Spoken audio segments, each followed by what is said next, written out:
no és una exposició que expliqui res, que finalment el fil conductor no era més que la meva vida, perquè està des dels inicis fins als finals.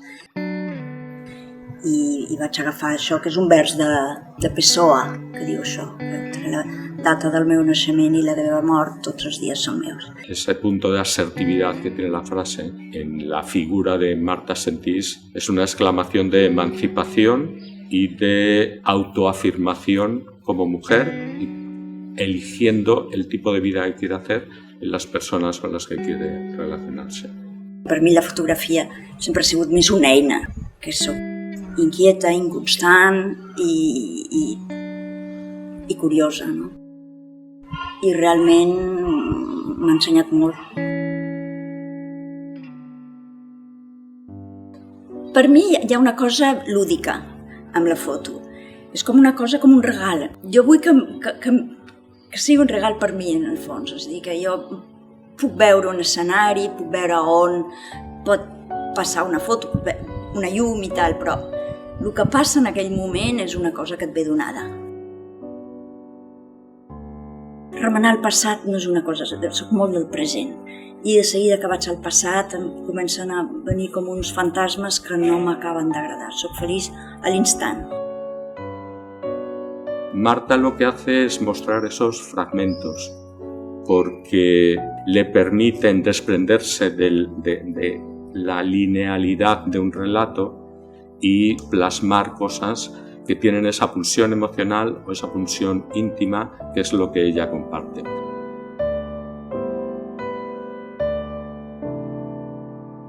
Jo estava aprenent, com tots estàvem aprenent, eren els nostres primers passos. Tots començàvem, ningú sabia cap a on tiraria, no hi havia diners, vivíem bastant en comunitat, però amb les preocupacions que suposa començar en carreres. I com que no hi havia telèfon i ningú ho tenia, ni fixa, vaja, doncs hi havia puestos que ens trobàvem. Era molt més ric en plan d'interconnexió amb les diferents arts. Va ser un moment en què vaig tenir molta sort, perquè va ser un moment en què et podies guanyar la vida com a fotògraf. De fet, vaig començar a treballar a Barcelona, després als Estats Units, però sempre a Occident. I va haver un moment que aquest tipus de sistema, sobretot a Nova York, de treballar, tot això no era per mi. I de seguida me'n vaig anar a aprendre amb la càmera i de pas aprendre de la vida. Dice Marta Sentís que perder barcos es una suerte, porque eso te planta en una ciudad, en un sitio en el que no conoces y tienes que enfrentar eso desde la incertidumbre.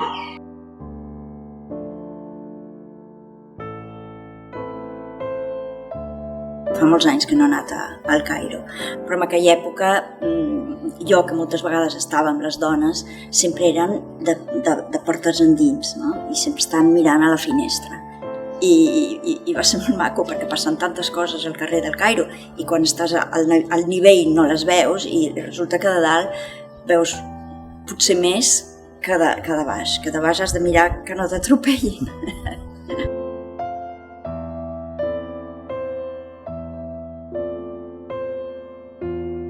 Queríamos crear como microuniversos en donde pueden convivir países distintos. Hay algunos donde está Nueva York, Addis Abeba, Salvador de Bahía y todos tienen esta vibración, esa pulsión emocional, en muchos casos lúdica y en muchísimos casos de relaciones de intimidad, de cercanía con los personajes que aparecen. ¿Cómo se refleja el grado de intimidad que establece con las personas?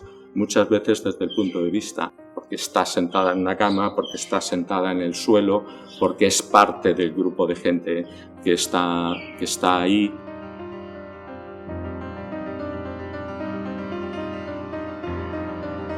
On és, dona una mica igual. Com el que m'ha passat a mi viatjant, que la gent és la mateixa per tot arreu. Vull dir que els tipus humans es van repetint per tot arreu i la manera de viure es va repetint per tot arreu, el que canvia és l'escenari.